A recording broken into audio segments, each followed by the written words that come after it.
Estamos continuando con nuestra serie Temas de importancia para la iglesia. Y hoy vamos a tocar otro tema que se ha arraigado dentro de la iglesia cristiana. Y es un tema que ha causado pues mucha confusión a los cristianos. Y se titula ¿Es bíblico decretar? Y vamos a leer Santiago 4, versículo 13. Cuando lo tengan, digan ya.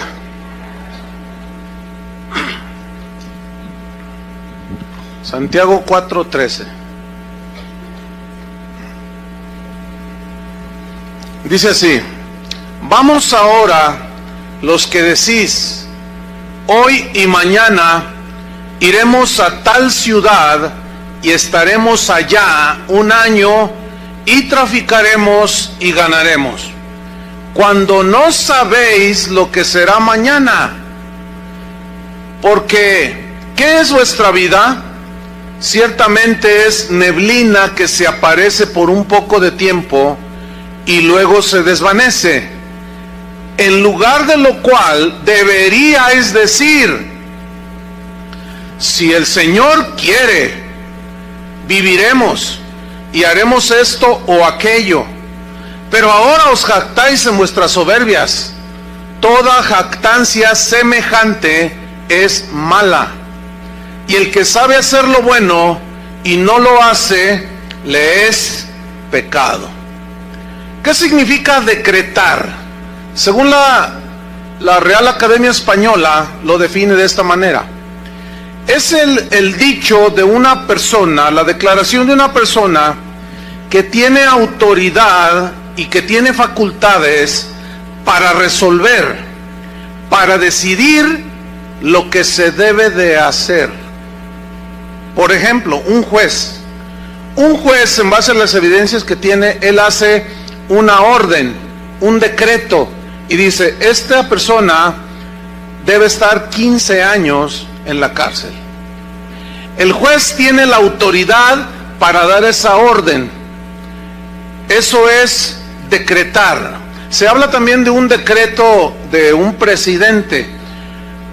Nuestro presidente puede hacer decretos presidenciales por medio de los cuales él dice, de aquí en adelante ya no va a aumentar la gasolina. Decreto presidencial. ¿Cuántos dicen gloria a Dios?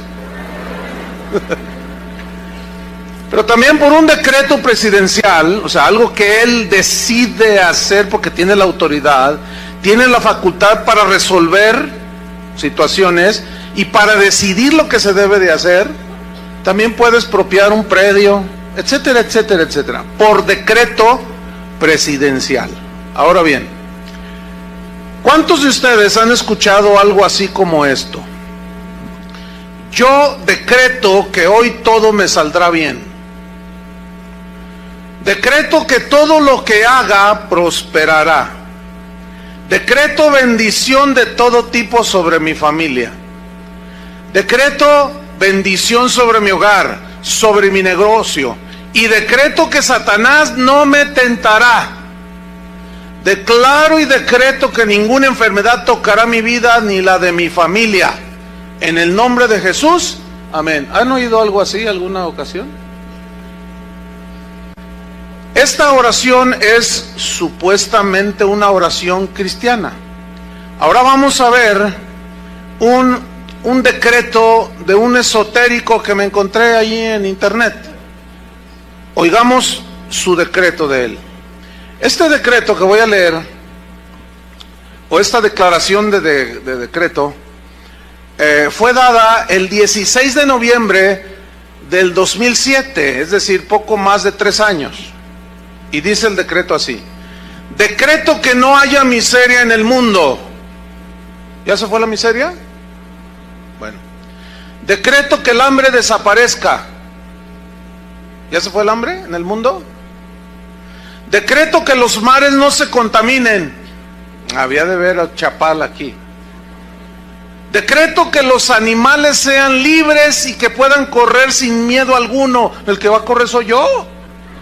Imagínate un tigre ahí corriendo en libertad. Pero este está bien romántico. Este decreto está romántico.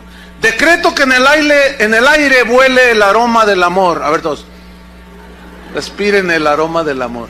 Porque aquí un esotérico decretó. Decreto que la maldad ya no exista más y que se extinga. Decreto que todo lo malo cambie y que todo lo bueno abunde. Decreto que a todos les sean concedidos todos sus deseos. Decreto que a los que amo tengan todo lo que se propongan tener y hacer. Yo decreto mi libertad y mi prosperidad. ¿Cuál es la diferencia? Bueno, enseguida de este decreto de un esotérico, estaba un comentario de una persona. Se lo voy a leer el comentario que dejó allí escrito. Dice así: los que me conocen no les va a sorprender esto, pero los que no me conocen van a decir, esta mujer está loca, porque no cree lo que decreta. Dice, hoy siento que mi alma explota. Tengo ganas de gritar y de decir todo lo que pienso, todo lo que siento, porque no me llega nada de lo que decreto. Ya llevo días en que pienso mucho en esto. Por más que decreto, me pasan cosas y me dan impotencia, me da tristeza y quiero encontrar la solución, quiero tenerla, me siento frustrada al no encontrarla. Por más que declaro y decreto, no sucede nada. ¿Por qué? ¿Alguien me puede ayudar? Atentamente, frustrada. Bueno, ese es del lado esotérico. Ahora vamos a ver del lado cristiano. ¿A cuántos les han dicho o han oído esto? Decreto que tus finanzas se liberan de tal forma que llega mucho dinero a tu cuenta de banco en forma milagrosa. Lo decreto. En un mes, a más tardar, recibirás la bendición económica que esperas. Yo lo declaro en el nombre de Jesús. Bueno, pasa el mes. 5 semanas para ser generosos. Y no sucede nada. Tu cuenta de banco no solo no creció, se vació. Y te quedas frustrado. Entonces vas con el profeta decretador y tú le dices, oiga, señor profeta, no me ha sucedido nada de lo que usted decretó. Entonces él te dice, de seguro estás en pecado, por eso no sucede. O te falta fe para que recibas la bendición de Dios. Entonces a mí me sale una pregunta. Yo le diría al profeta decretador, a ver, ¿estoy en pecado o no tengo fe? Entonces yo le preguntaría, ¿qué lo que usted dijo no fue un decreto? Yo no necesito estar bien o mal, creer o no, para que el decreto se cumpla, ¿sí o no? Entonces ya nada más para empezar.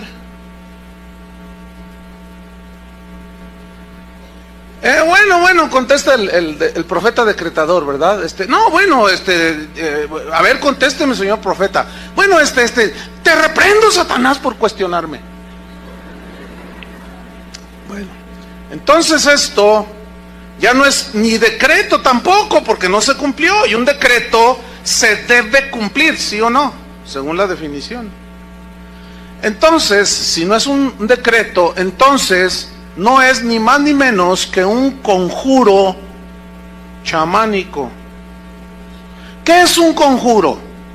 La Real Academia Española define conjuro como una fórmula mágica que se dice, como una expresión que se recita o algo que se escribe con el fin de conseguir algo que se desea.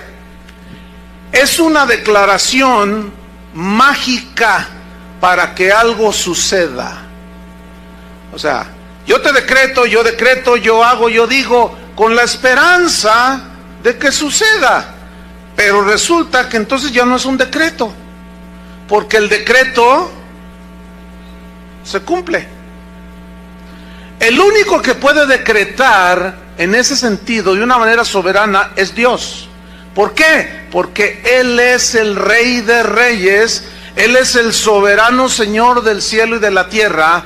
¿Qué significa que Dios es soberano? Significa que nadie le dice a Él lo que haga, que Él no le pide consejo a nadie, que nadie le da instrucciones. Significa que Él tiene todo el poder y la autoridad para hacer como bien le plazca.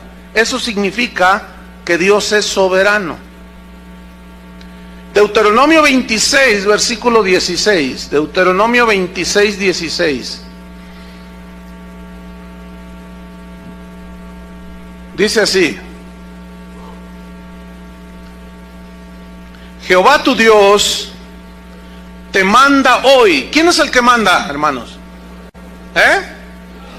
Dios.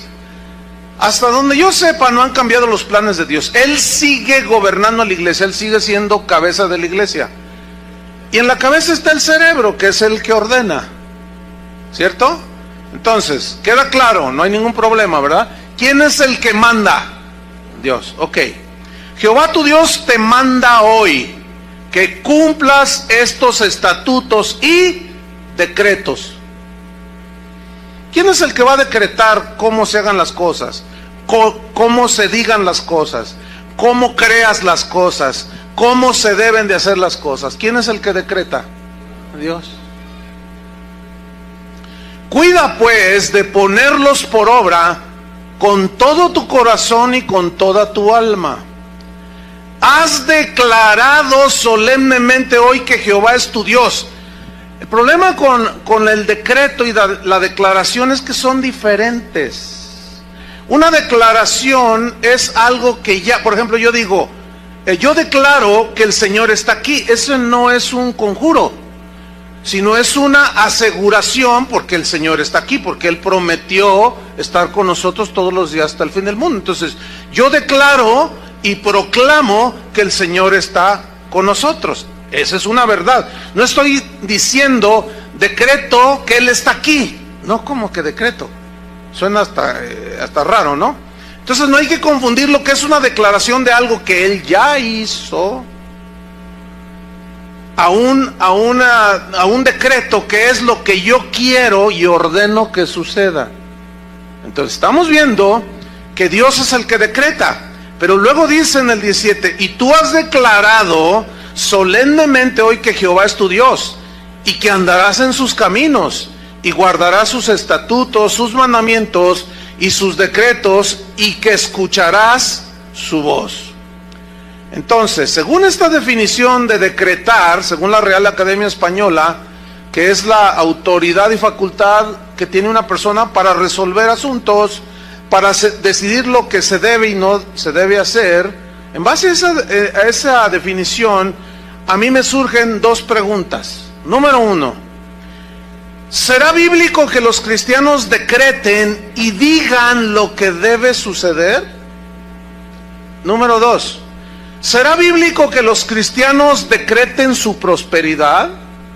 ¿Será bíblico que los cristianos decreten su felicidad o su éxito empresarial? Yo encontré por lo menos 3 problemas graves en esta doctrina. Número 1, agrede a Dios. ¿Por qué? Porque agrede a Dios mismo en sus planes que Él tiene para cada uno de nosotros. Por ejemplo, cuando yo me convertí, Él tenía una voluntad específica para mí, como lo tiene para ti.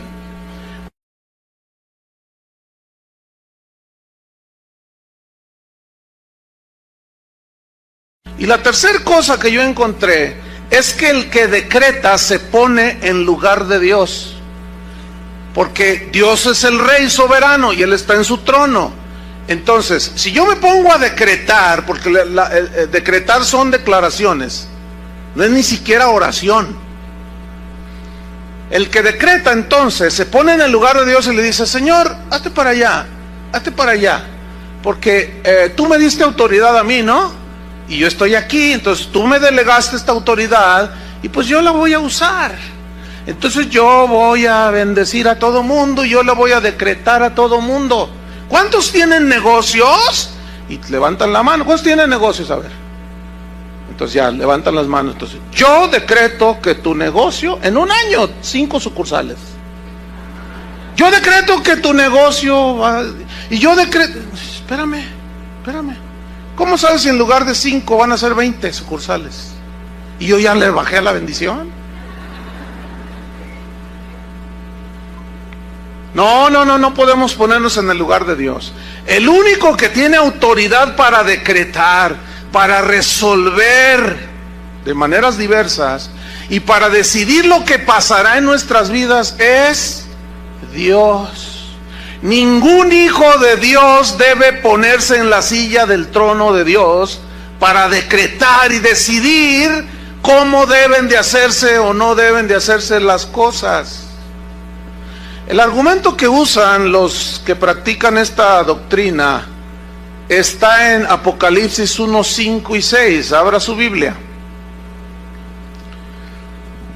Ellos dicen, decretamos porque el Señor nos hizo reyes y sacerdotes, dicen. Entonces ellos utilizan esta lógica. Dicen, ¿qué hace un rey? Pues reina, ¿no? Entonces nosotros, Él nos hizo reyes para que reináramos. ¿Y qué hace un rey? Un rey emite, ¿qué? Decretos. Pero esa lógica no tiene sustento en la Biblia. Vamos a escudriñar aquí. Apocalipsis 1:5, ¿ya lo tiene? Dice así: y de Jesucristo el testigo fiel, el primogénito de los muertos y el soberano de los reyes de la tierra, al que nos amó y nos lavó de nuestros pecados con su sangre. Versículo 6. Y nos hizo reyes y sacerdotes para Dios su Padre. A Él sea la gloria e imperio por los siglos de los siglos. Amén. Ok. Estas personas interpretan estos versículos así. Esto es tomado de una predicación de uno de los que decretan de esta manera, y él está enseñando a un público amplio y dice: la autoridad de rey que tenemos es un derecho delegado por Cristo a sus hijos, y esta autoridad es para ejercer dominio y señorío. Dios le ha dado a cada creyente el derecho de ejercer poder y autoridad en su nombre.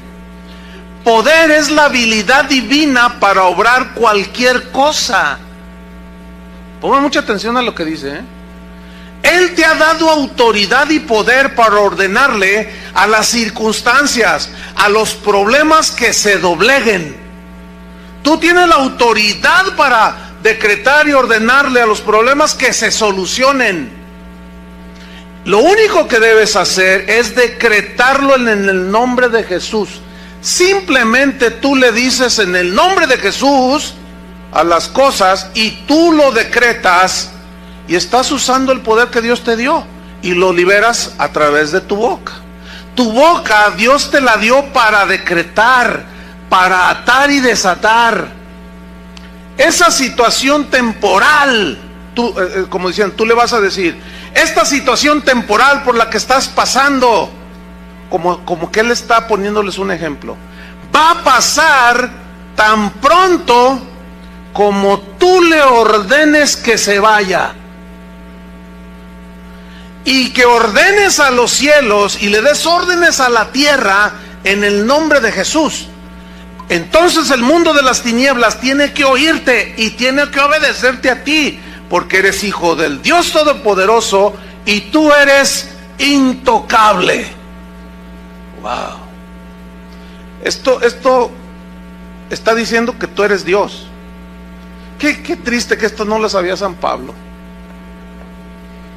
Qué triste, ¿no? Que estaba allí todo aguijoneado por un mensajero de Satanás y pues no conocía eso. La mayoría, bueno, la pregunta aquí es: Apocalipsis 1, 5 y 6. ¿Eso es realmente lo que dice? ¿Lo que significa nos hizo reyes y sacerdotes? Porque de ahí se toman ellos. Escúcheme bien, la mayoría de las mejores traducciones de la Biblia traducen estos versículos, es muy interesante que lo traducen semejante del griego.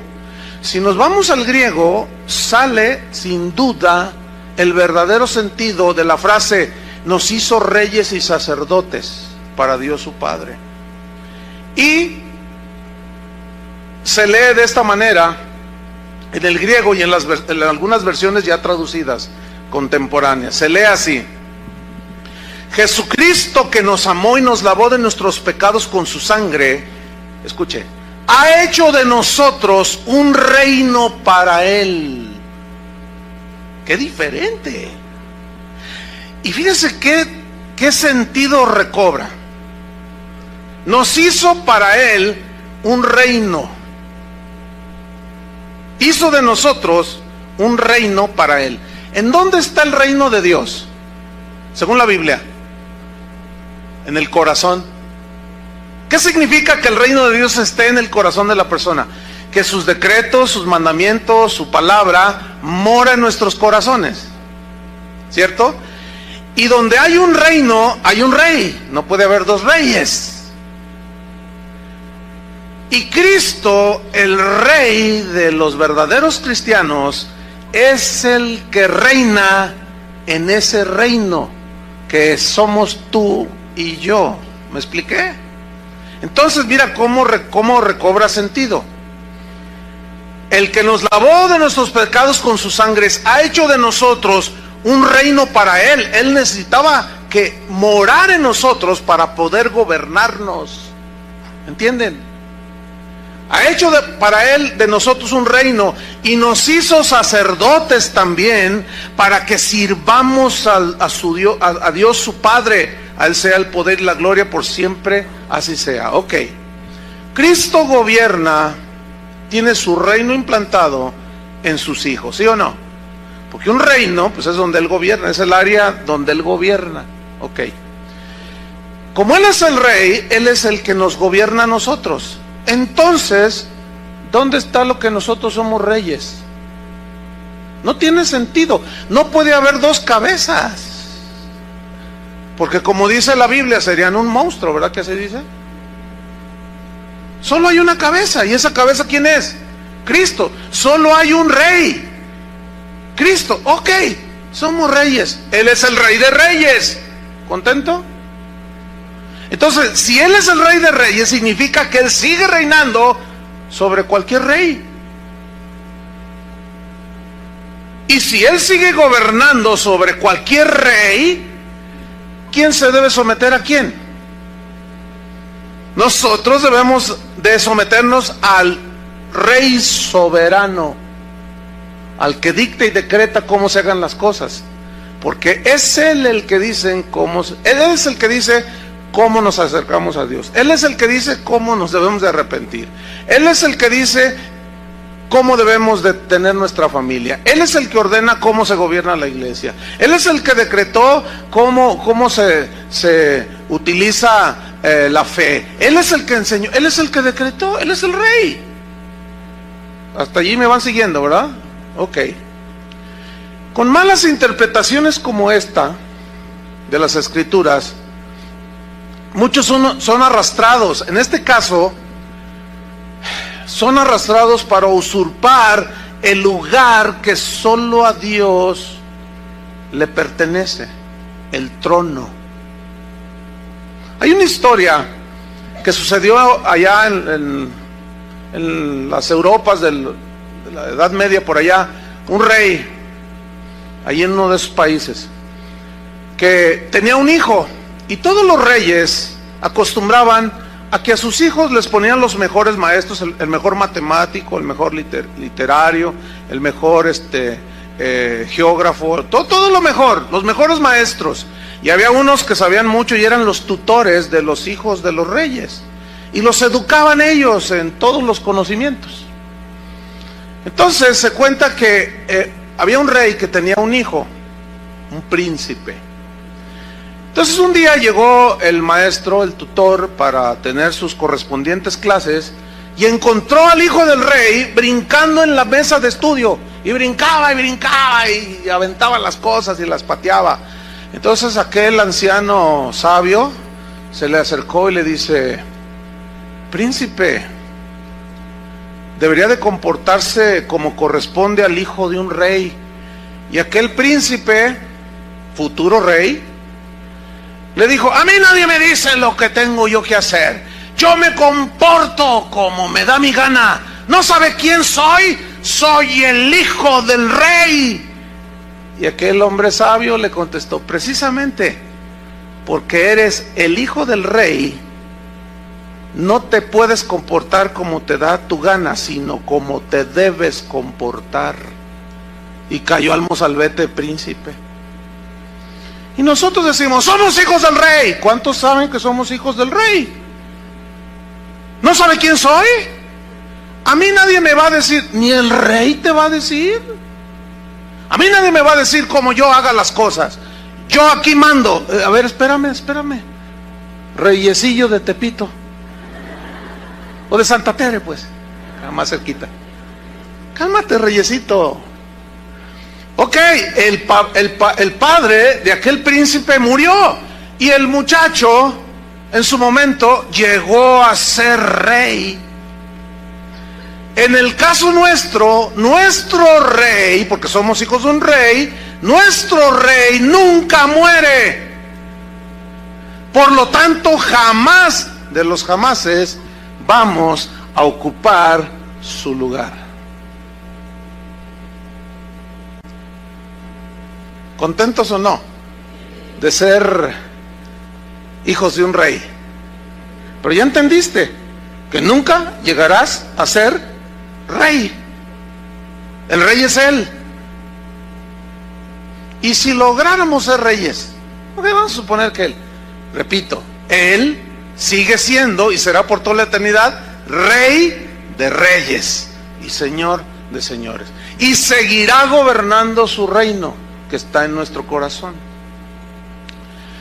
Otro argumento que sacan a la luz los que creen eso de que somos reyes y por lo tanto debemos decretar cómo se hagan las cosas, está en Juan 14, versículo 12.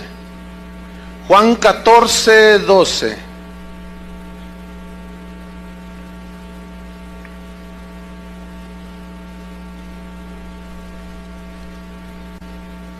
Algunos se confunden un poco y dicen: pastor, entonces ¿cómo entender los pasajes cuando dice en Marcos: vayan y prediquen el evangelio, en mi nombre echarán fuera demonios, en mi nombre los enfermos sanarán, en mi nombre esto, en mi nombre esto? Bueno, esa autoridad sí se nos dejó. Oramos nosotros en su nombre por un enfermo, pero ¿quién es el que lo sana? Dios. Ahora, ¿cuántos saben que no todos los enfermos se sanan cuando oran por ellos? ¿Por qué? Porque sobre de eso está la soberana voluntad de Dios. Así es, la respuesta es sencilla. Juan 14, 12. ¿Ya lo tiene? Dice así, este es otro argumento que los decretadores sacan a la luz. Dice así, pongan mucha atención, dice: de cierto os digo, el que en mí cree. Entonces yo les pregunto a ustedes, ¿cuántos creen? Bien. El que en mí cree, las obras que yo hago, él las hará también. ¿Cuántos dicen amén? Pero luego dice: y aún mayores hará, porque yo voy al Padre.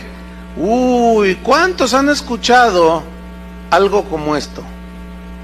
¿Qué dijo Jesús ahí? Que todas las cosas que Él hizo, nosotros las vamos a hacer. Y no solo como Él, sino aún mayores. Y todos, ¡ah! ¿Ha oído eso? Ellos interpretan así: Cristo nos dejó la autoridad para hacer milagros y maravillas, aún mucho más grandes que los milagros que Él hizo y que las maravillas que Él hizo. Pero para fin de que sucedan, tenemos que decretarlo, dicen. Él lo dijo ahí, ¿sí o no? La gente dice, amén. Ok, la respuesta viene a continuación. Vamos a suponer que la interpretación que le dan es correcta. Que sí vamos a hacer mayores milagros, mayores señales, que esa es la interpretación típica. Pero si esta interpretación fuera la correcta, yo tengo por lo menos 5 preguntas, tengo como fácil saco 50 preguntas, pero nada más voy a decir 5 preguntas. Número 1, si esa interpretación es correcta, enséñeme quién ha muerto y ha resucitado por sí mismo. ¿Conoce a uno que haya muerto y haya resucitado por sí mismo? ¿Conocen alguno? A lo mejor alguien que nos escucha en internet dice, ¿yo? Bueno, ok. Igualaste las obras de Cristo, pero no fue mayor. ¿La igualó? ¿Sí o no? Si esa interpretación fuera correcta, enséñeme aquel que ha caminado sobre las aguas. Enséñeme a uno. ¿Conoce alguno que ha caminado sobre el lago de Chapala? Por ahí se oyen testimonios que eventualmente en una fuga a Dios soberanamente, alguien se escapó de sus perseguidores y caminó sobre el lago. Yo creo que Dios lo puede hacer.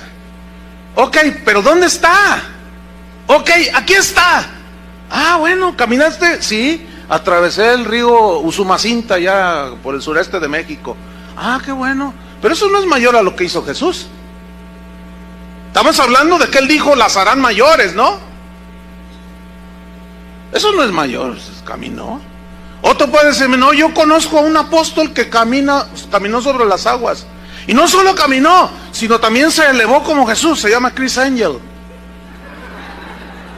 Ese apóstol está poderoso. Miren, si ese tipo dijera que era cristiano, hiciera las cosas que hace, muchos, olvídenlo, lo tendrían como el ungidazo de Jehová. Porque son tan ignorantes que no saben discernir. Fíjense, si un simple tipo, un ilusionista, puede imitar lo que Jesús hizo, son trucos, sabemos, ¿no?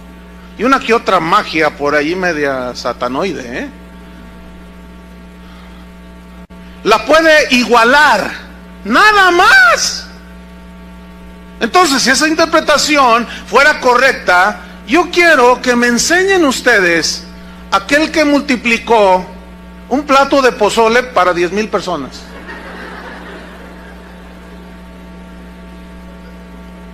Que hayan ido, no sé, a lo mejor había una campaña a las afueras de Guadalajara y había allí 2,000 personas y alguien de buena, pues no había vendimia, no había cosas que vendieran, los oxxos quedaban muy lejos.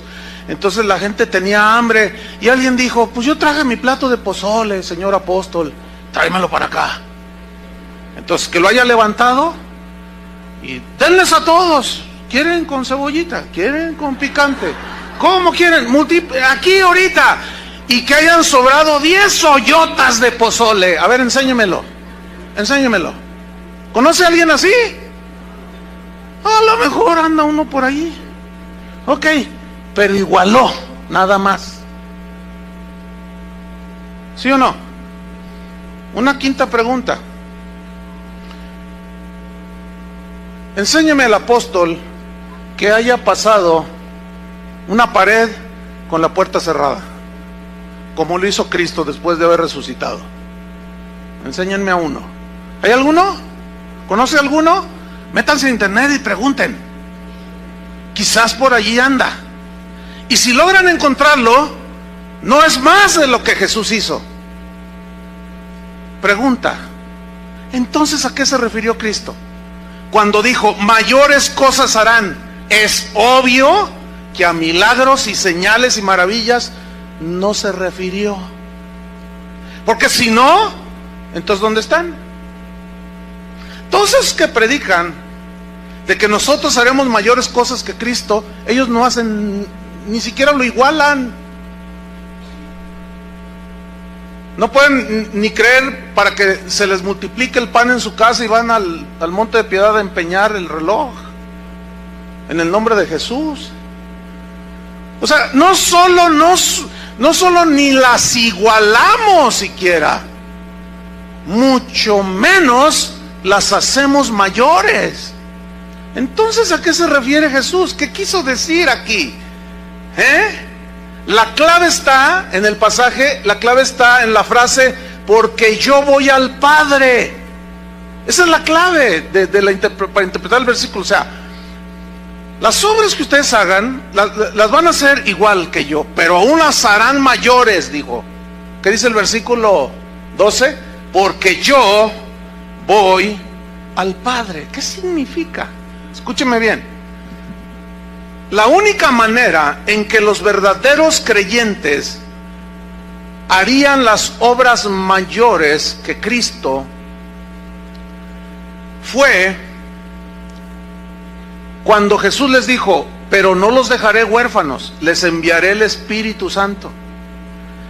Y ellos lo recibieron en Pentecostés. Ese Espíritu Santo vino sobre los creyentes, y entonces fue cuando los apóstoles hicieron obras mayores que Jesús. Pero no está hablando de milagros, porque no hay un milagro registrado en la Biblia que sea mayor que los que hizo Jesús. Entonces, ¿a qué se refiere? ¿Sabe a qué se refiere, hermano? Se refiere a la extensión del reino de Dios en la tierra. ¿Y de dónde saca usted eso, hermano? Seguimos leyendo.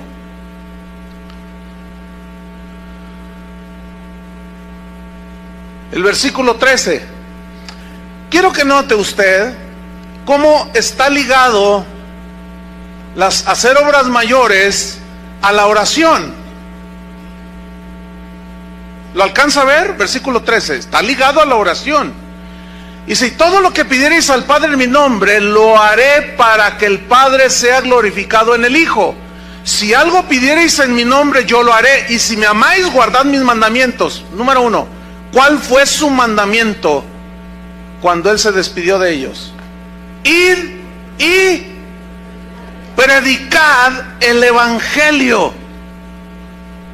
O sea, extiendan el Evangelio. En mi nombre echarán fuera demonios.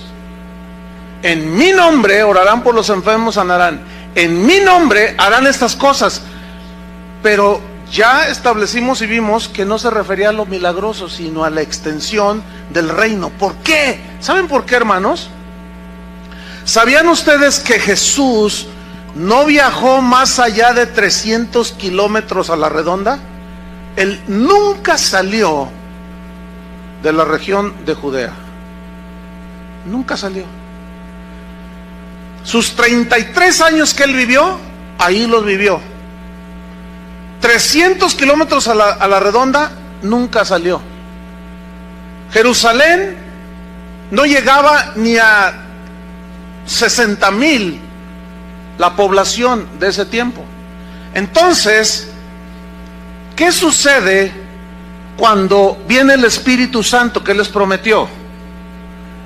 Ellos fueron por todos lados. ¿A dónde? Alrededor del mundo, ¿cierto? Cumpliendo el mandato de Jesús. Vayan y prediquen. Ok. ¿Sabe que el apóstol Pablo viajó, hizo 3 viajes misioneros y superó a Jesús el número de gente a la que le predicó? Superó a Jesús con mucho los países y las naciones que Él tocó con sus pies y predicó. A eso se refería. Pedro mismo, cuando recibieron el Espíritu Santo, predicó, y en un solo sermón, ¿cuántos se convirtieron? 3,000. Estableció el reino de Dios en 3,000 nuevos creyentes. ¿Sí o no? A Jesús nunca se le convirtieron 3,000 en un mensaje. Al contrario, al final de su vida se quedó con 11. ¿Sí o no? A eso se refería. Le voy a decir algo, hermano. En los años 90, yo hice un viaje. En esos años yo viajé muchísimo por todo el mundo. Hice un viaje en una ocasión, en los años 90, al Sudamérica. En un mes, hermano, yo le prediqué a más de 1 millón de personas. En un mes.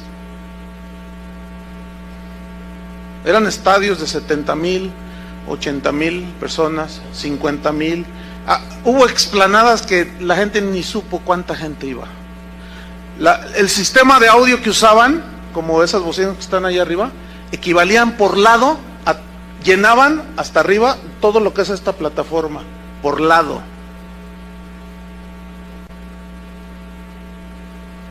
Le gané a mi Cristo. A eso se refería, hermanos.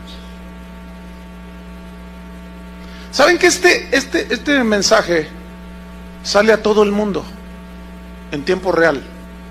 En este preciso momento del registro que tenemos, hay, no sé ahorita cuántos países serán, que nos escuchan ya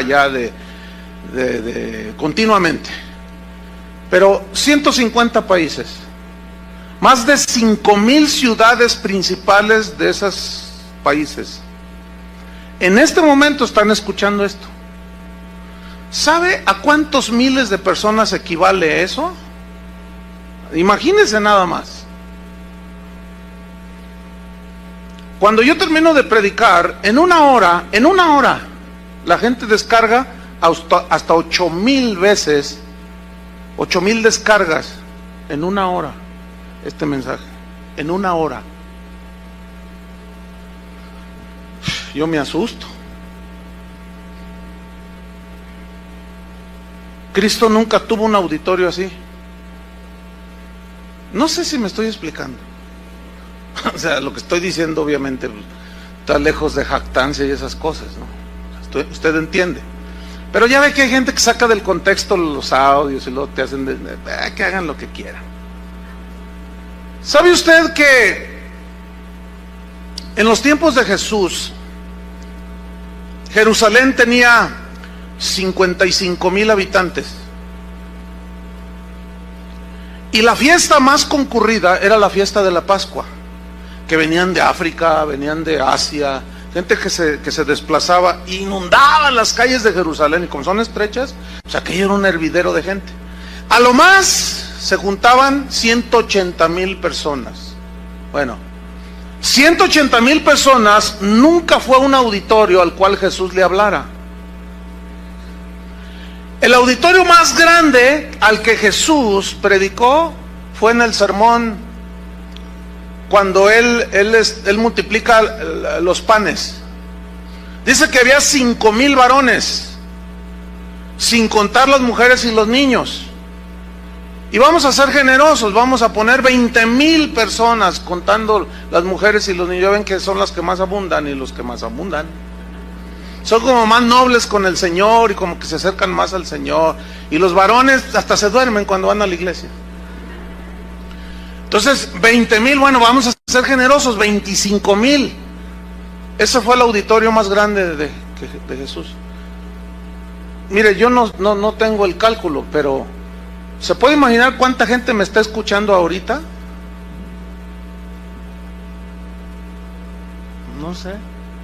Dice Héctor Ursúa que el contador parece reguilete, que no se para. Cuando la gente ingresa a la página, porque hay un contador que registra cuántas visitas son. Cuando el desafío del ministerio dice, ¿sabes qué? Hubo récord de audiencia, fueron quién sabe cuántos puntos y quién sabe cuánta cosa, que solo los entendidos en eso saben entender. Pero a eso se refirió Jesús, hermanos, no a hacer milagros más grandes que los de él, porque ¿dónde están? ¿Dónde están? Entonces es obvio que no se refería a eso, sino a la extensión del reino. Entonces estamos llegando a una conclusión. ¿Son bíblicos los decretos que hacen los cristianos? A mí me interesa no que funcione, sino qué dice la Biblia. ¿Sí o no? Entonces, cuando yo voy a la Biblia, porque esto es para los que creen en la Biblia, no todos los que se dicen cristianos creen en la Biblia, ¿eh? Hay unos, como por ejemplo los católicos, dicen creemos en la Biblia, pero en las tradiciones también, en la tradición de la iglesia. Otros dicen, bueno, creo en la Biblia, pero en la revelación de mi apóstol. Creo en la Biblia, pero en las revelaciones proféticas que me da Pancho Pantera, el profeta Pancho Pantera. No. Las escrituras son la fuente para el cristiano, son la única fuente de revelación para el cristiano. Entonces las escrituras son las que nos van a decir a nosotros qué creer y qué no creer, no lo que se me antoja a mí, porque son los decretos de Dios. Pablo decía, deben de acostumbrarse a no pensar más allá de lo que está escrito, les dijo a los corintios. Entonces a mí me interesa qué dice la Biblia. Ahora, ¿cómo enseñó Jesús a orar? Porque él enseñó a sus discípulos. Vamos a Mateo, vamos rápido. Mateo capítulo 6, versículo 6. Aquí está el sermón del monte, curiosamente, que empieza desde el capítulo 5 hasta el 7. Y está enseñando a una multitud que estaba allí en el monte, a las faldas del monte. Y él se sentó y comenzó a enseñar a sus discípulos. Y aquí en Mateo 6, versículo 6, él está enseñando sobre la oración. Pregunta, ¿por qué no les enseñó sobre decretar? ¿Por qué él no les iba a enseñar algo que le compete a él solamente? Así de fácil. Mateo 6:6. ¿Listos?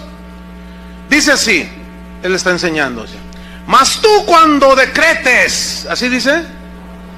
No, porque ni siquiera el decretar es oración. El decretar es una afirmación. ¿Sí o no?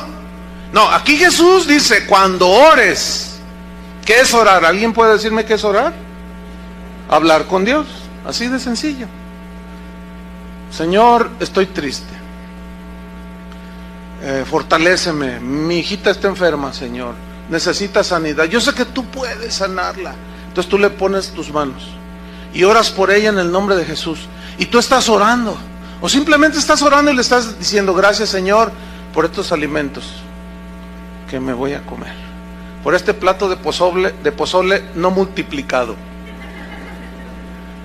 Mas tú cuando ores, dice, entra en tu aposento, pongan mucha atención, y cerrada la puerta, ora a tu Padre que está en secreto. Y tu Padre que ve en lo secreto te recompensará en público. Y orando, no uséis vanas repeticiones, como los gentiles. ¿Quiénes son los gentiles? La palabra gentil significa pagano. Fíjese, también los paganos oran. Dice, pero tú no seas como los paganos que usan vanas repeticiones, que piensan que por su palabrería serán oídos. Ellos piensan. Dice, no os hagáis pues semejantes a ellos. No sean como los paganos que hablan y hablan y hablan. No, ustedes no van a ser así. Porque vuestro Padre sabe de qué cosas tenéis necesidad antes que vosotros se las pidáis. Y una señora así, de esas que son humildes, sencillas, pero de buen corazón, preguntó, pastor, ¿y qué caso tiene si él ya sabe mis necesidades? ¿Para qué quiere que se las pida? Pues para que tengas comunión con él. ¿O a ti te molesta que tu hijo te pida? Pues no. Imagínate que tu hijo te dice, mamá, ¿me puedes dar de comer? Tengo hambre. ¿Me das de comer? Dame, ándale de comer.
Entonces tú le contestas, ¿y por qué me pides si yo ya sé lo que tengo que hacer?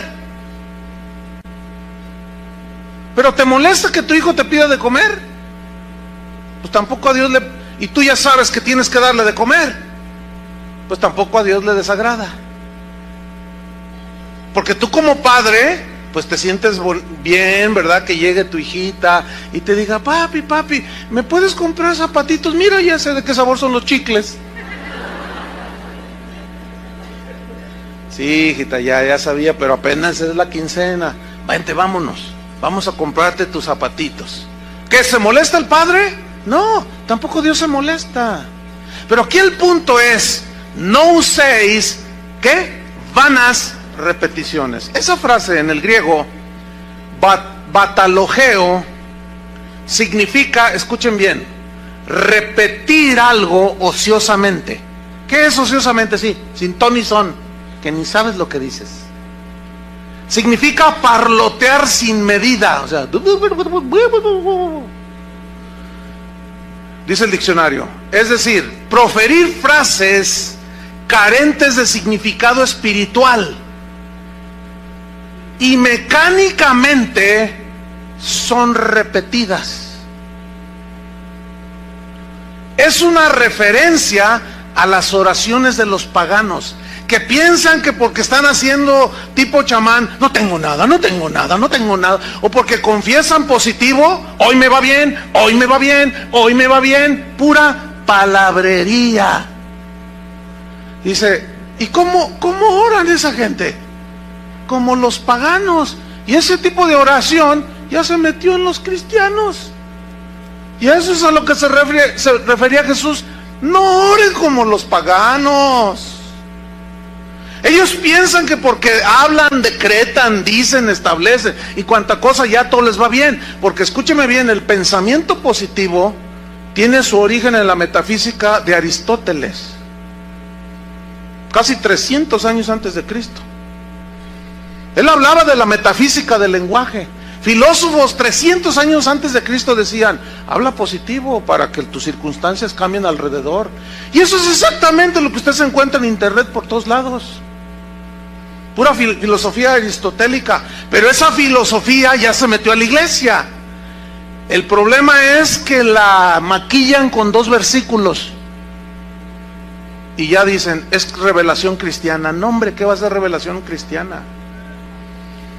Porque si yo decreto y ordeno que sucedan las cosas, entonces ¿para qué necesito a Dios? Él quiere que dependamos de Él. Entonces no es decretando, no es declarando que usted va a ser bendecido por Dios, o que usted va a recibir no sé cuántas cosas. La palabra bendición es algo... Hay algo que precede a la bendición. Por ejemplo, yo les pregunto a ustedes, ¿cuántos quieren la bendición de Dios? Pues todos levantan la mano. Pero ¿saben qué es lo que precede a la bendición de Dios? La obediencia a sus decretos. Deuteronomio 28. Si oyereis y obedeciereis y hiciereis atentamente la voz de Jehová tu Dios, y si tú guardas estas cosas y las obedeces, yo también te digo que vendrán sobre ti todas estas bendiciones y te alcanzarán. Bendita será tu entrada y tu salida. Bendita será tu casa, bendita será el fruto de tu vientre, bendito tu trabajo, bendito todo lo que hagas, bendito esto, prestarás a otros, tú nunca irás al monte de piedad a pedir prestado. Tú serás cabeza y no cola, la bendición de Jehová estará sobre ti, tus graneros serán bendecidos, abundarán, Jehová te bendecirá. Hasta el versículo 14, y todos dicen, gloria a Dios, aleluya. Pero nadie predica del 15 en adelante. Nadie, yo no he escuchado eso, de verdad. Eso de Deuteronomio 28, de los decretadores de la bendición, nada más citan hasta el 14. Pero a partir del 15 hasta el 60 y no sé cuántos, son más. Dice, pero también te digo que si no obedeces a Jehová tu Dios, vendrán sobre ti todas estas maldiciones y te alcanzarán. No te ajustará la comida. Tus hijos serán rebeldes, tú te volverás loca. Así dice. Desvariarás en tu mente, dice. Pedirás prestado, serás esclavo de otros. Entonces, ¿quieren la obediencia? ¿Quieren la bendición? Obedezcan la palabra de Dios. Todas las promesas de Dios están condicionadas a la obediencia. Todas. Absolutamente. Entonces, si yo decreto para ustedes prosperidad, escúcheme bien, anulando tu estado espiritual actual, si tú andas en adulterio, si tú eres un ladrón, si tú eres, iba a decir político, pero no es sinónimo así tan descarado, ¿no? Si tú eres, qué sé yo, un defraudador, si tú eres un zeta que viene a la iglesia, si tú, o sea, eres lo que seas, ¿verdad? Y ya crees que lavas tus pecados porque vienes aquí, entonces te encuentras con el predicador y dice, Dios te ama como estás. Si a veces no soy tan malo. Ayer descuarticé a uno, pero pues ahí está hablando el hombre de Dios, está diciendo que como sea, Dios me ama. Entonces yo decreto que tu negocio prosperará. Si yo secuestro 2 al mes, 10, Dios me va a bendecir. Pues yo obtengo mi ganancia de aquí y de acá. Entonces, si el predicador hacia un lado el estado espiritual de la gente y empieza a decretar bendición y prosperidad, y que tus hijos serán los dueños de la Universidad de Guadalajara, y que quién sabe qué tanto, y que tus hijos van a ser los reyes de no sé qué, y que tú y que más allá, escúchenme bien, hermanos, toda esa gente la están mandando derechito al infierno. ¿Cómo mis decretos? ¿Que acaso mis decretos anularán el estado espiritual de las personas?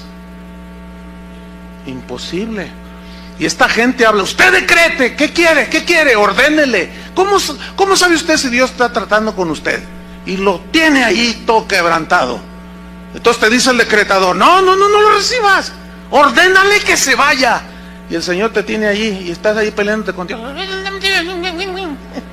Y yo te respeto, Señor, nomás te ve así, mira, con la pura uña nomás te ve así.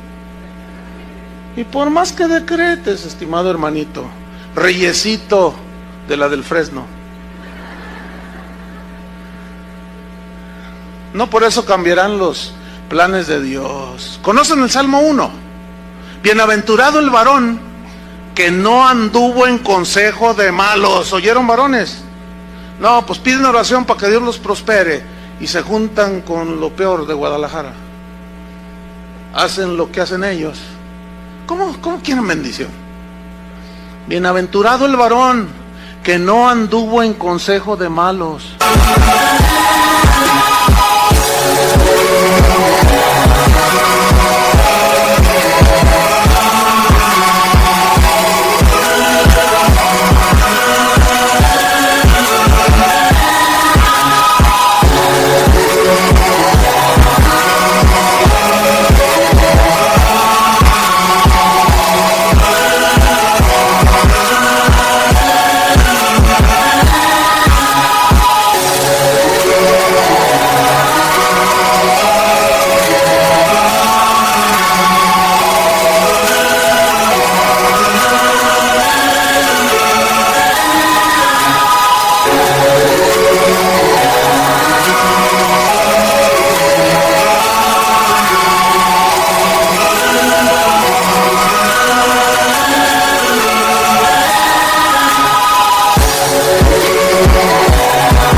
Ni en silla de escarnecedores se ha sentado, sino que en la ley de Jehová medita de día y de noche. Sí, cómo no.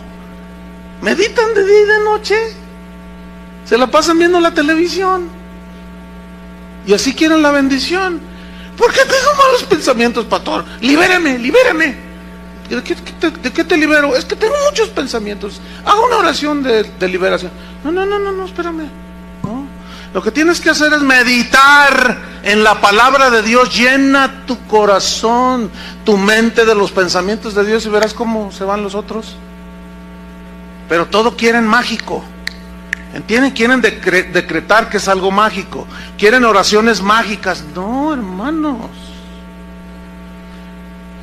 El hombre, pues, que camina, como dice el Salmo 1, será como un árbol plantado junto a corrientes de agua, que da, ¿qué? Fruto en su tiempo, y su hoja no cae, y todo lo que hace prosperará. Fíjense todo lo que dice antes de la prosperidad. No son los decretos, hermanos. No. Es la obediencia. ¿Acuerdan de Abraham? ¿Han oído de Abraham, no? Dice, no lo busquen, en Hebreos 11:8 dice, por la fe Abraham, siendo llamado, obedeció. Ahí está la clave. Obedeció para salir al lugar que había de recibir como herencia. Muchos quieren la herencia y no obedecen. Aunque decretes, mi estimado. Abraham, para fin de recibir la herencia, ¿qué es una herencia? Es riqueza, ¿no? ¿Alguno de ustedes ha recibido una herencia? ¿Algún día? ¿Cuántos han recibido herencias? Algunos han recibido una herencia. Pues, ¿qué se siente? Bueno, a mí me dejó también algo mi papá, ¿verdad? Pero hay algunos que les dejan bastante, ¿no? Imagínate, ¿no? Pues esto te dejó tu papá, entonces tú ves ahí y dices, ay, pues gracias, papi, ¿verdad? Pues soy tu hijo, ¿verdad? Y quedaste bien bendecido materialmente. Una herencia, ok. Pero en el caso con Dios, sus promesas son nuestra herencia. Pero para fin de tener y que las promesas de Dios se cumplan en nosotros, ¿qué pide Dios? Obediencia, hermanos.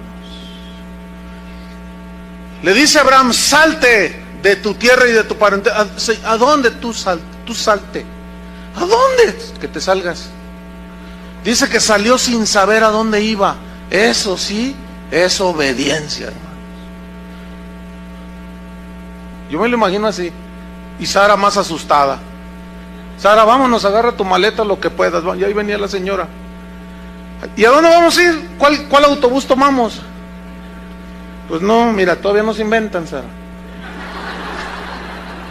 Pero vamos a caminar, vamos a ver. No, Dios no me dijo a dónde. Dice que salió sin saber a dónde iba. Y en ese obedecer a Dios, el Señor lo guió y lo guió. Fíjate qué tremendo. Hermanos, no es por decretos, ni por anhelos de nosotros, es por obediencia. Pero escúchenme bien, aún siendo obedientes, eso no significa que no va a haber pruebas en tu vida. Job era un hombre temeroso de Dios, justo, recto, íntegro, y Dios lo probó bien tremendo. ¿Qué me dice de Pablo? Pablo era un varón de Dios, temeroso de Dios, ¿sí o no? Irreprensible en los caminos del Señor, fiel a Dios hasta la muerte. Y lo persiguieron, una vez lo apedrearon, le dio un aguijón porque se querían enorgullecer, y el Señor le mandó un aguijón ahí para que tumbarlo y humillarlo, y que él no confiara en sí mismo, y lo postró allí en tierra, aún siendo un siervo obediente, hermano. Entonces estamos llegando a la conclusión de que ¿quién es el que gobierna? ¿Quién es el que establece cómo se hacen las cosas? ¿Quién es el que decreta qué decir, qué hacer y qué no hacer? Dios. Y de nosotros ha hecho un reino para Él, donde Él reina. Y yo debo dejar que Él reine. Y yo tengo que ser humilde ante el Rey de Reyes y Señor de Señores. Para irnos sobre el final, Santiago 4:13, que fueron nuestros textos iniciales. Santiago 4:13 al 17. Ahora, fíjese cómo cobran vida estos versículos, después de lo explicado. Sígame ahí en Santiago 4:13.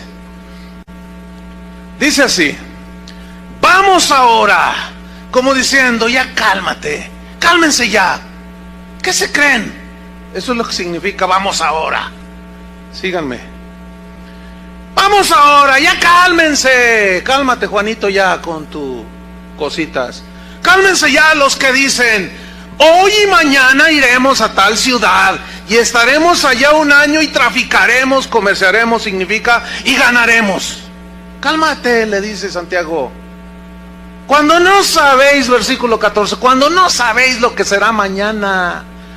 ¿Cuántos de ustedes saben si van a amanecer mañana? A lo mejor saliendo te aplasta el tren. A ver, ¿quién tiene asegurado la vida? No, dice, cálmate. Esos, vamos, cálmense. Los que andan allí diciendo que yo esto, lo otro, y que voy a hacer esto y que no sé qué. Cálmate. No sabes lo que será mañana. Porque ¿qué es vuestra vida? A ver, les pregunta. Ciertamente es neblina que se aparece por un poco de tiempo y luego se desvanece. ¿Qué somos? ¿Reyes o neblina? Está bueno para un título de un mensaje, ¿no? Versículo 15. En lugar de lo cual deberíais decir. En lugar de lo cual, todos esos que tienen diarrea verbal, que están fluye con sus decretos. En lo cual deberíais decir, ¿qué? ¿Qué deberíais de decir? Si el Señor quiere, nota que Él no se opone a que hagamos cosas, Él no se opone, pero lo que se opone es que tú lo hagas a un lado, si es que dices que es tu rey. Si no es tu rey, pues tú di como los del versículo 13. Ah, no, yo les voy a demostrar, en un año hago lana. ¿No estás tomando en cuenta a Dios? ¿Ah? En lugar de lo cual deberías decir, si el Señor quiere, viviremos. Viviremos. Es decir, que cuando alguien se muere, ¿qué significa? Que ya Dios dijo hasta aquí. Entonces, ¿dónde sale eso de reprender a la muerte?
Porque he oído a los cristianos, ¿no? Y si están reprende y reprende y reprende y atando y no sé cuánto y decretando que la muerte se larga y se muere el enfermito ahí, y están todos así derrotados, pero obviamente el decretador dice, no, lo que pasa, les faltó fe, el diablo se lo llevó, los deja peor a los deudos ahí. De lo cual deberíais decir, si el Señor quiere, viviremos y haremos esto o aquello. 16, pero ahora, dice Santiago, os jactáis en vuestras soberbias. ¿A qué soberbia se refiere? A que la gente de ese tiempo de Santiago decía, yo voy a hacer esto, voy a ganar, yo voy a hacer esto, voy a hacer lo otro. Cálmate, soberbio. ¿Y dónde está la voluntad de Dios para ti? ¿Y dónde está Dios ahí en todo lo que tú quieres hacer? Bueno, es que Él nos dejó la autoridad para decretar. ¿Y quién te dijo eso? ¿Quién te enseñó eso? No seas soberbio. Dice el 16, pero ahora os jactáis en vuestras soberbias. Toda jactancia, escuchen, semejante es mala. ¿Qué significa jactancia semejante? Que hagas a un lado a Dios.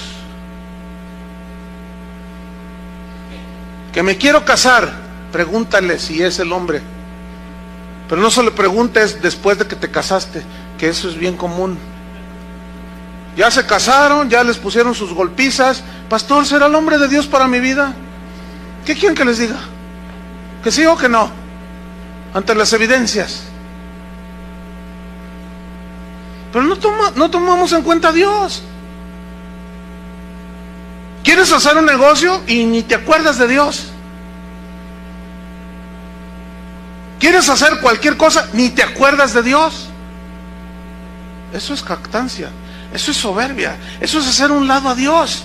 En lo cual deberíais decir, si Dios quiere. ¿Saben que un hermano hace 1 año y medio me dijo, pastor, fíjate que Dios nos bendijo, bueno, recibimos una herencia y bueno, a mí Dios me ha bendecido, queremos hacerte a ti y a tu esposo un regalo de aniversario de bodas.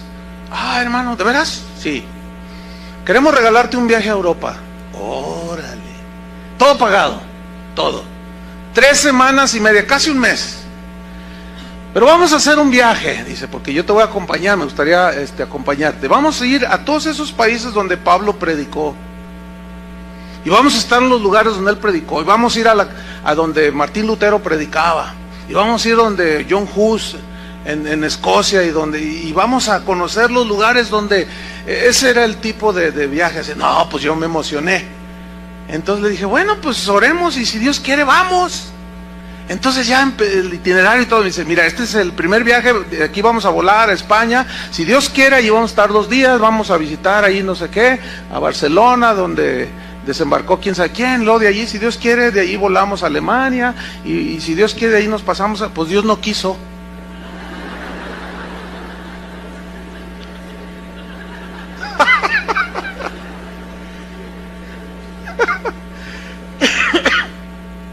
Dios no quiso.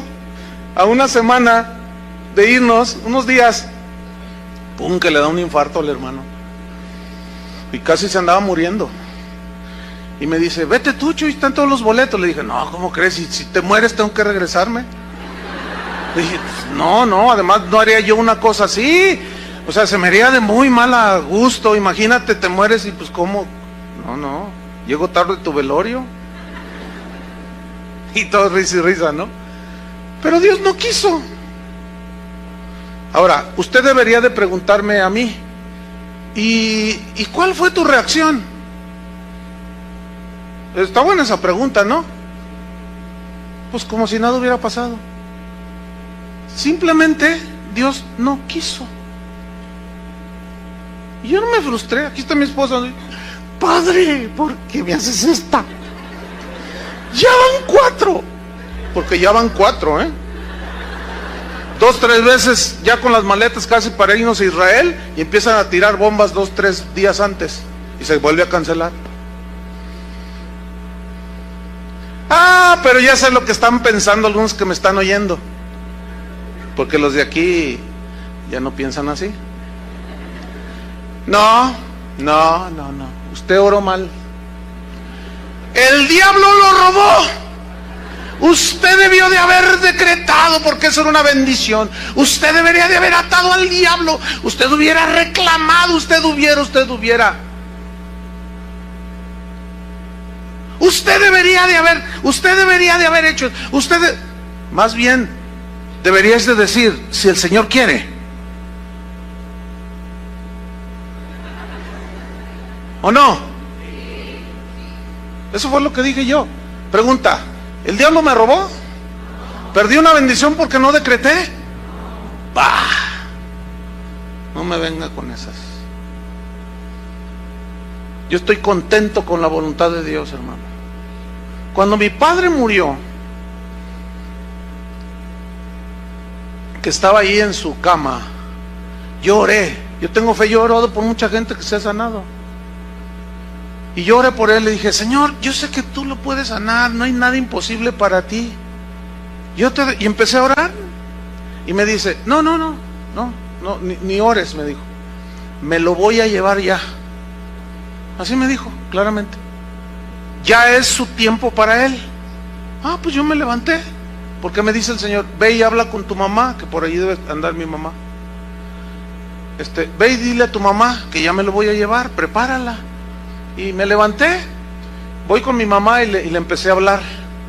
Fíjese, mamá, la Biblia dice esto, y que el Señor, Él es dueño, y cuando Él quiere.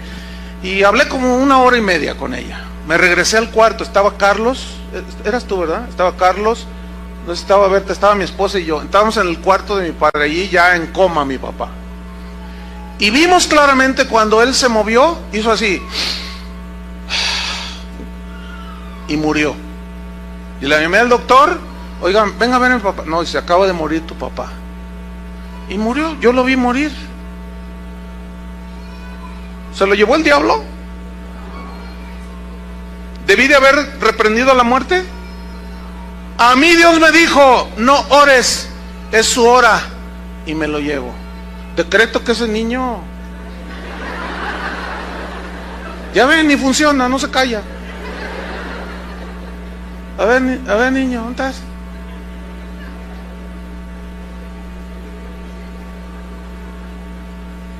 Yo estoy contento con la voluntad de Dios, hermanos, porque nada sucede si Dios no lo permite. Así yo sea el atador más grueso de Ciudad Juárez, ya ven lo que sucede en Ciudad Juárez. Así yo sea el reprendedor del hombre fuerte de quién sabe dónde. Ahí está la prueba, no funciona el decreto. Por más que se puso peor, mire.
Pero lo terrible está en el versículo 17, hermanos, y terminamos.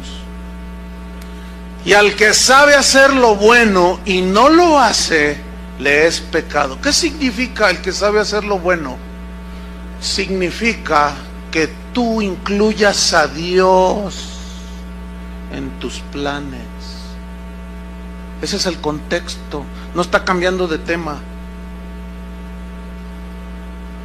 Ahora ustedes ya saben hacer lo bueno, ¿no? ¿Qué es? Juan decía, si pedimos alguna cosa conforme a su voluntad, Él nos oye. Significa Él nos responde. Lo cual significa que yo le puedo pedir algo que anhelo y deseo, pero si no está en su voluntad, Él no está obligado a responderme. Tengo otro tema allí que he estado desarrollando, que se va a llamar ¿contesta Dios todas las oraciones? La respuesta es no. ¿Y las que no responde, qué son, falta de fe? No, necesariamente. Porque entonces Pablo no tuvo fe cuando oró 3 veces a Dios que le quitara el aguijón y no se lo quitó. Pero eso ya será otro tema. Entonces, orar conforme a su voluntad, eso es lo que tenemos que hacer nosotros. Cuando uno de sus discípulos se acercó a Jesús, le dijo, Señor, enséñanos a orar. ¿Qué le dijo Jesús? Vosotros cuando oréis, oréis así y decid, Padre nuestro que estás en los cielos, santificado sea tu nombre. Venga a nosotros, ¿qué? Tu reino. Haz de nosotros un reino donde tú seas el rey. Y nosotros sacerdotes para servir al Padre. Fíjate, ¿ves cómo encaja la interpretación? Venga a nosotros tu reino. Hágase tu voluntad como se hace en el cielo, se haga aquí en la tierra. Pregunta, ¿quiénes son los que van a hacer la voluntad de Dios? ¿Los que no lo conocen o los que supuestamente lo conocemos? Nosotros, ¿sí o no? Nosotros somos los que vamos a hacer la voluntad de Dios. Porque Él es el rey en nosotros, su reino está en nosotros. Entonces tú y yo somos los que vamos a hacer la voluntad de Él, no nuestra propia voluntad. Pero luego viene algo que no les gusta a los de la prosperidad. Danos hoy 2 millones de pesos en nuestra cuenta. ¿Así dice? Danos hoy nuestro pan de cada día. O sea, cada día oras esperando tu provisión de Dios. ¿Ha oído a los predicadores esos que dicen, no te conformes con ese carrillo, no te conformes con esa casilla allá en Santa Cecilia, no te conformes con esa ropilla que traes? Los hijos de Dios visten con las mejores marcas, los hijos de Dios traen los mejores carros, los hijos de Dios tienen las mejores casas. Cálmate, Nerón. ¿Dónde dice eso? Juan el Bautista apenas le alcanzaba para un par de chanclas y un vestido de camello. ¿Que no tenía fe? ¿Que no era hijo de Dios? Ningún profeta como Juan, dijo Jesús, ha habido. Y ese ni camello traía. No, que no nos venga con esas cosas. Y analice bien, hermano, lo que escucha. Y siempre váyase a la Biblia. Siempre. Y perdona nuestros pecados, nuestras ofensas, así como nosotros perdonamos a los que nos ofenden. Y no nos dejes caer en la tentación. Y líbranos del mal. ¿Quién va a librar? ¿Tus decretos? ¿O Dios es el que nos libra? Amén. Oremos. Te damos gracias, Señor, por tu palabra que alimenta nuestro espíritu. Gracias porque tu palabra dice que el que se enaltece será humillado y el que se humilla será enaltecido. No podemos tomar tu lugar, Señor. Tú has dicho, clama a mí y yo te responderé y te enseñaré cosas grandes y ocultas que tú no conoces. Pero ahora, Señor, ya no hay clamor, ahora hay decretos, supuestas órdenes de cómo se hacen las cosas. Perdónanos, Señor, porque sin duda en algún momento nos hemos visto envueltos al no discernir lo que escuchamos. Corrígenos, Señor, no queremos ponernos en tu lugar. Te reconocemos en esta congregación como el Rey de Reyes, Señor de señores. Gracias, Señor, por el privilegio que nos diste de hacer esas cosas mayores, y que es extender el Evangelio como tú no lo hiciste, porque estabas limitado a un tiempo como hombre, a un espacio. Pero ahora nosotros que somos tu cuerpo, llenamos toda la faz de la tierra. Gracias, Señor, porque tú nos corriges. Cuando oremos, Señor, no levantemos nuestra cerviz orgullosa, sintiéndonos dignos y merecedores de las cosas, sino con humildad diciendo: Padre nuestro, tú estás en el cielo, tú eres altísimo. Nosotros somos terrenales, mortales, somos neblina, somos como flores del campo, que hoy son, mañana ya no son. Líbranos, Señor, de sentirnos reyes, señores del universo, porque tú eres el que nos proteges, el que nos guardas. Tú mandas alrededor de nosotros a tus ángeles que nos guarden. Tu Espíritu Santo nos guía a toda la verdad. Tu palabra es una lumbrera a nuestro camino. Límpianos, Señor, con tu sangre preciosa de todo pecado, error, falta, ofensa que te hayamos hecho al ponernos en tu lugar, Señor. En el nombre de Jesús te lo pedimos, Señor. Amén. Que Dios los bendiga a todos.